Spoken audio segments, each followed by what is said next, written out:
This is the Xebex. She is the vessel of choice for trade and travel in the Mediterranean from the 16th to the 19th century.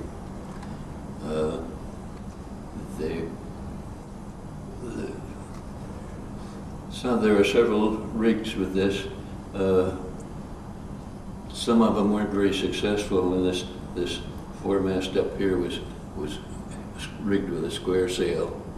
Generally, the rig that there was, everybody's choice was a lateen rig like this that made a small vessel, very fast, very maneuverable, and soon became a favorite of the corsairs, the pirates of the North African coast. This is the Xebex.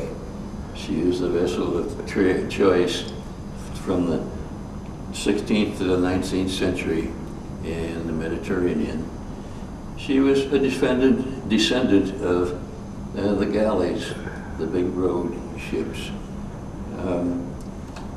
A lot of the Xebex were rigged for both the sails and rowing until the 19th century, when, well, for one thing, they became the vessel of choice for the corsairs, the pirates from the North African coast. They did away with the oars and the galleys rigs and just lined their vessel with more heavy guns. Generally, their armament of choice was the cannons from 4 to 8 pounds. And the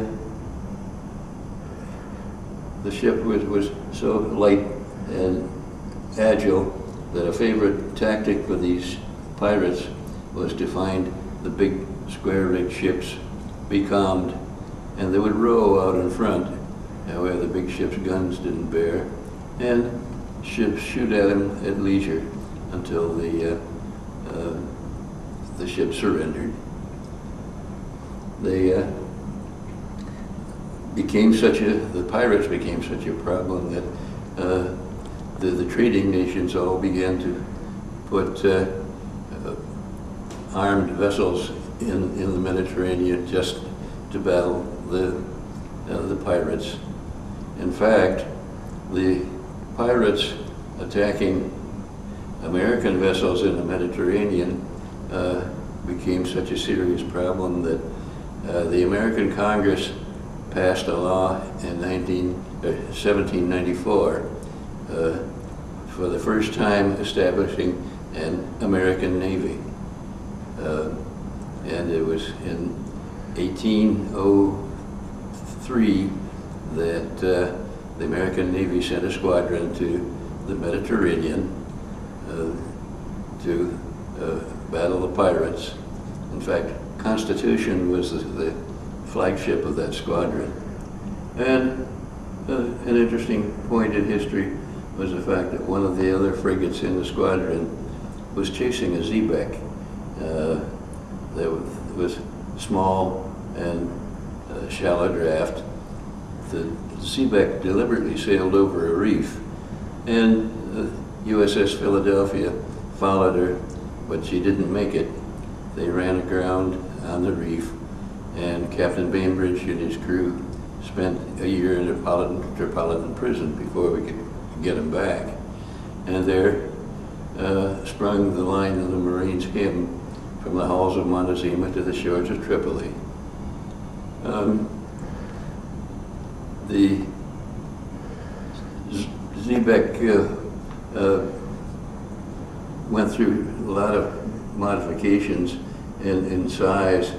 In fact, there's one British Admiral, Lord Cochrane, entered the British history books when they encountered El Gamo, which was a Spanish Xebex carrying 36 guns.